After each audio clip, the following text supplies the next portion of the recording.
नमस्कार दोस्तों, संकल्प मैथ्स क्लासेस में आपका स्वागत है। हम कर रहे हैं प्रतिशत का भाग 3। इसका पहला सवाल है, वार्षिक परीक्षा में महुआ को गणित में 10% कम अंक मिले। महुआ को 10% कम अंक मिले। महुआ को गणित में जी ऐसे है क्वेश्चन।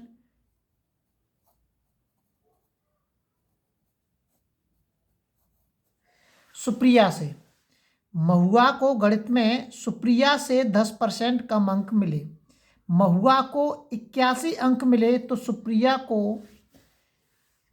के अंक क्या हैं?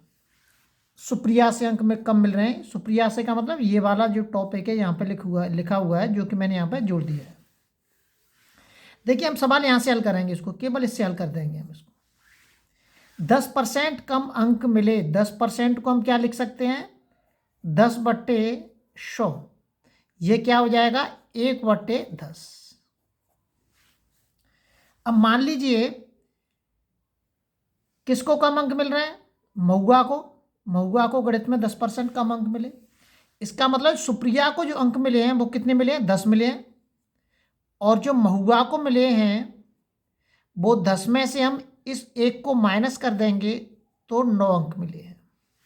ठीक है, ये जो ऊपर लिखा रहता है इसका मतलब होता है लाभ या हानि, कम या ज्यादा। और इसका मतलब होता है कुल योग, प्रिंसिपल। जिस टाइप के सवाल कर रहे हैं हम उस टाइप में वही इसको हम मान लेते हैं। तो यहाँ पे 10% कम अंक मिले हैं। इसका मतलब यह है कि सुप्रिया को जो अंक मिल रहे हैं, ये सुप्रिया है, सुप्रिया को 10 अंक मिले हैं। और जो महुआ है उसको सुप्रिया से 1 अंक कम मिला है। कम की कह रहा है तो इसका मतलब 1 अंक हानि कह रहा है। मतलब सुप्रिया को महुआ को सुप्रिया से 1 अंक कम मिला है।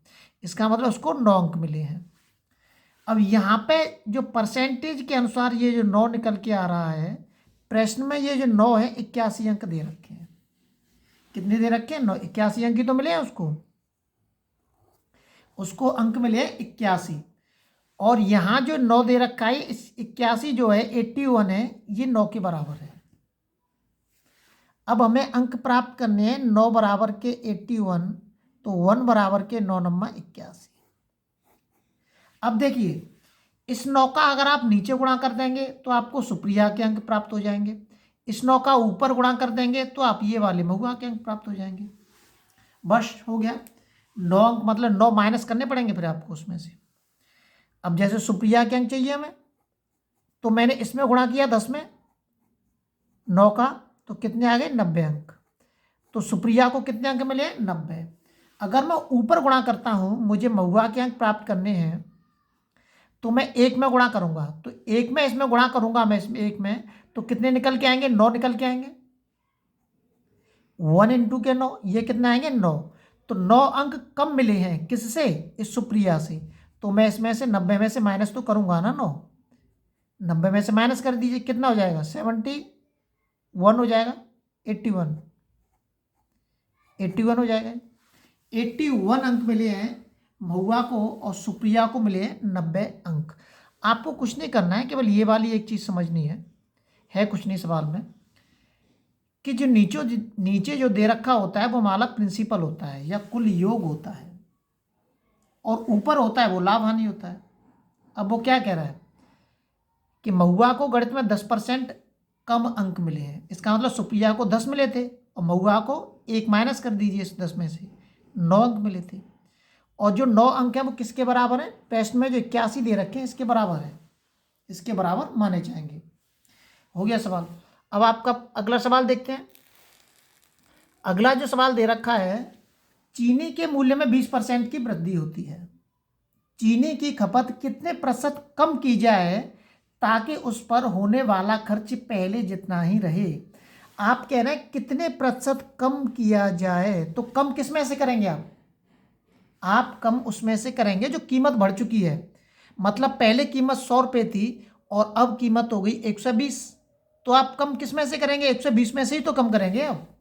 अब ये सोचेंगे 120 में से मैं कितने रुपए कम करूं ताकि मेरा खर्चा पहले 100 रुपये का था तो अभी भी 100 रुपये का बना रहे। यही तो करेंगे हम। अब देखिए, मैंने मान लिया कि पहले उसके जो पैसे थे वो 100 थे और वो बढ़ के कितने हो गए, 120 हो गए।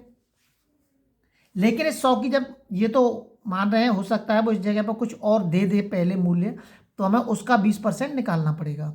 मैंने 100 का 20% निकाला, 20 ही आएगा, उसमें 20 जोड़े तो मैंने 120 हो गए। अब आप कम किस में से करेंगे, इसमें से तो करेंगे। मुझे कहाँ पे वापस लेके आना है, इस पे वापस लेके आना है, 100 रुपये पे। मैं तो 100 रुपये ही खर्च कर सकता हूँ, मुझे कितने रुपए खर्च करने हैं उसको मुझे दिखाना पड़ेगा प्रतिशत के रूप में। तो कितने कम करने हैं मुझे, 20 रुपये कम करेंगे। अगर मैं इसमें से 20 रुपये कम करूँगा, इसमें से 20 रुपये कम करूँगा, और किस में से कम करूँगा मैं, ये एक बहुत इंपॉर्टेंट चीज़ हो जाती है कि यहाँ पे नीचे वट्टी में हम क्या लिखे हैं, 100 को लिखे हैं या 120 को लिखे हैं हम।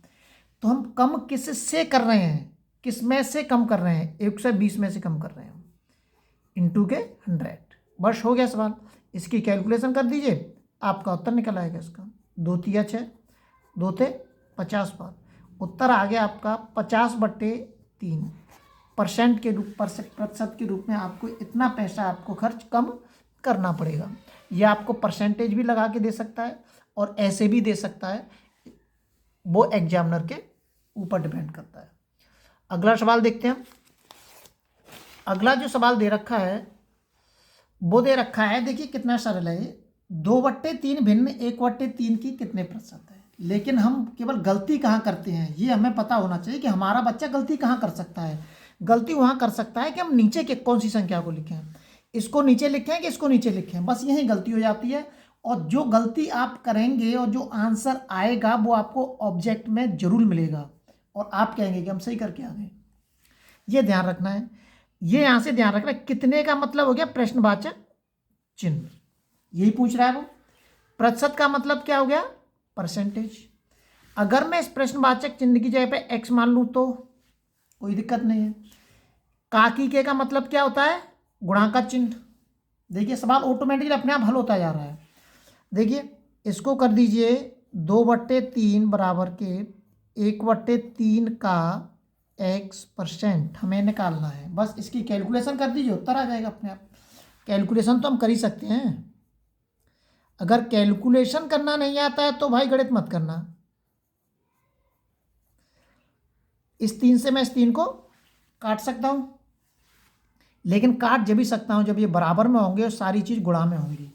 अगर मैं यहाँ पे इस जगह पे प्लस लगा देता तो नहीं कटती, अगर इधर प्लस होता, प्लस में कुछ और संख्या होती तो नहीं कटती। ये ध्यान रखना है विशेष, मतलब एक समीकरण के रूप में होते तो हम नहीं काट सकते थे।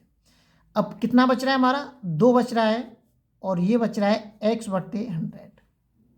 एक मान लो इसका इसमें गुणा कर देंगे, इसका इसमें गुणा कर देंगे, x बराबर कितना हो गया 200%। ये मैंने आपको इससे इसलिए करके दिखाया है x मान के कि आपकी समझ में आ जाए। हमें ये पता नहीं चलता है कि हम कैसे, वरना इसको हम सीधा भी कर सकते थे, कोई दिक्कत नहीं है उससे। सीधा हम कर सकते थे इसको ऐसे 2/3 में भाग दे दीजिए 1/3 का और इंटू 100, वैसे भी हो जाएगा। देखिए अब मैंने कर दिया, ये तो मैंने तुम्हें करके दिखाया था, ये सीधा हो जाएगा। इस 2 का अब इसमें 100 में गुणा हो जाएगा, बराबर के 200% हो गया। ये तो केवल आपको समझाने के लिए मैंने बताया है कि मतलब सवाल को हम ऐसे हल कर सकते हैं। अगला सवाल देखते हैं। अगला जो सवाल दे रखा है, यदि किसी भिन्न के अंश में 20% की वृद्धि और हर में 5% की कमी कर दी जाए तो नई भिन्न का मान 5/2 होता है। देखिए मैं इसको करता हूँ ऐसे, ये जो सवाल दे रखा है ये वाला मैंने अभी किया है, जैसे ऐसे सीधा सवाल है ना, इस टाइप से। अब देखिए मैं इसको सीधा करता हूँ, इसको देखिए कि किसी भिन्न में कितने 20% की वृद्धि हुई, मतलब पहले 100 थी वो कितनी होगी 120 हो गई। 5% की कमी हुई मतलब कितनी होगी 95 हो गई। कुछ किया है मैंने, कुछ भी नहीं किया।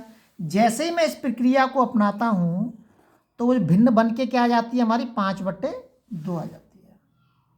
अब आपको कुछ नहीं करना है, ये जो दे रखी है संख्या, ये इसको केवल पलट के आपको ऐसे लिख देना है, इसमें गुणा कर देना है 5/2 का। बस हो गया सवाल आपका। देखिए 5 से 1 कट जाएगा, 5 दूनी 10, 5 चौक 20, ऊपर कितने आ रहे हैं 95, 24 दूनी 48 हो जाएंगे 48। ये हो जाएगी आपकी प्रारंभिक भिन्न। प्रारंभिक भिन्न कितनी थी, ये थी। अब ये क्यों कर रहे हैं, क्योंकि वापस जा रहे हैं हम, इसलिए हम कहाँ जा रहे हैं, वापस जा रहे हैं इसलिए। अगर वो पूछता कि आगे की भिन्न क्या होगी तो फिर तो इसी का कैलकुलेशन हो जाता, तो आगे की भिन्न मिल जाती है आपको। लेकिन हम कहाँ जा रहे हैं, प्रारंभिक मतलब पहली वाली भिन्न पे जा रहे हैं, इसलिए हम इसको ऊपर की संख्या को नीचे और नीचे की संख्या को ऊपर कर रहे हैं। अगर वो पूछता कि आगे वाली भिन्न क्या होगी तो हम इसी की कैलकुलेशन कर देते, उत्तर आ जाता आपका। अगला सवाल देखते हैं। अगला जो सवाल दे रखा है, अगला सवाल दे रखा है, यदि ए का वेतन बी से 25% कम है तो बी का वेतन ए से कितना अधिक है। अक्सर करके देखा होगा आपको किताबों में जो आती हैं किताब, उसमें सूत्र लिखे रहते हैं, लेकिन हमें किसी भी सूत्र का इस्तेमाल नहीं करना है पूरे गणित के अंदर। ए का वेतन बी के वेतन से 25% कम है, ये मैंने ए मान लेता हूँ और ये भी मान लेता हूँ। अगर इसका 100 है तो ये कितना होगा, 75 होगा। अब ये कह रहा है बी का वेतन ए से कितना अधिक है, ये बी कितना अधिक है, ये 25 अधिक है। किससे, ए से कह रहा है अपने आप ऑटोमेटिकली, ए से, जिससे कह दे वो से, उसको ही नीचे लिख देना है आपको, इंटू के 100। 25 दिया 75 और ये आ जाएगा 100/3। जब आप इसका इसमें भाग देंगे तो ये आ जाएगा 33 सही 1/3%। ये उत्तर हो गया आपका। कोई सूत्र इस्तेमाल किया हमने, ये तो एक नॉर्मली जो हम करते हैं वही चीज़ अपनाइए, मैंने किसी सूत्र का इस्तेमाल नहीं किया है इसमें। अगला सवाल देखते हैं, देखिए आखिरी और अंतिम सवाल है इस बात का। यदि ए का वेतन बी से 50% अधिक है, अब मैंने यही चीज़ पलट दी है, मैंने इसी को पलट दिया है कि ए का वेतन है, अगर ये 100 है तो ये मैंने 150 मान लिया है। लेकिन करेंगे हम 100 से, ये ध्यान रखना है कि 100 में ही हम वृद्धि करेंगे और 100 में ही कम करेंगे, ये विशेष ध्यान रखना है। क्योंकि वास्तविक कोई चीज़ अपने आप में 100% होती है, तो 100% में ही तो वृद्धि होगी 50 की, और 100% में ही कमी होगी 25% की, जो ऊपर के सवाल में था। अब ये कह रहा है कि बी का वेतन ए से कितना कम है, 50 कम है बी का वेतन, किससे, ए से 150 इंटू के 100। आप चाहें तो इसको काट के छोटा भी कर सकते हैं, ऐसे 0 से 0 कट गया, 5 × 15 5 × 10 ऐसे भी हो जाएगा। 0 से 0 कट गया, 5 × 5 5 × 15। अब ये भी उतना ही आ गया 100/3। इसकी भी कैलकुलेशन करेंगे हम, कितना आएगा 33 सही 1/3%। ये 100 में अपने आप में मतलब कोई चीज़ 100% होती है। अगर आप चाहें तो 100 में ना करके इससे भी कर सकते हैं, जैसे पहले मैंने सवाल बताया था कि इससे हल कर सकते हैं। देखिए मैं इससे भी सवाल हल कर देंगे आप। 50% है तो 50% को क्या लिख सकता हूँ मैं, 50/100, ये आ जाएगा 1/2, 1/2 हो जाएगा, 50 दूनी 100। अब मैंने क्या कहा था, नीचे की जो चीज़ होती है वो अपने आप में कितनी होती है, 100% होती है। तो ये 2 है, तो मतलब ये क्या होता है, लाभ हानि होता है। तो जो पहली जो संख्या है 2 और 1 3 है, और बाद की जो संख्या है वो 2 है। पहली जो संख्या है 3 है और बाद की जो संख्या है वो कितनी है, 2 है। अब इसमें अंतर कितने का है, कितनी ज़्यादा है, ये 1 ही तो ज़्यादा है, ये 1 ज़्यादा है और ये 1 कम है। किससे, इससे। ये आ गया, लो बात वही चीज़ आ गई निकल के। इसको भी लिख सकते हैं हम 33 से 1/3%।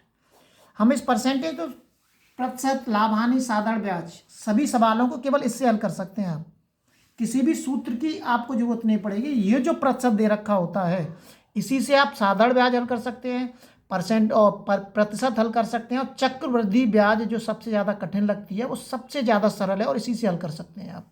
लगातार नोटिफिकेशन प्राप्त करने के लिए आप चैनल को शेयर और सब्सक्राइब करना न भूलें।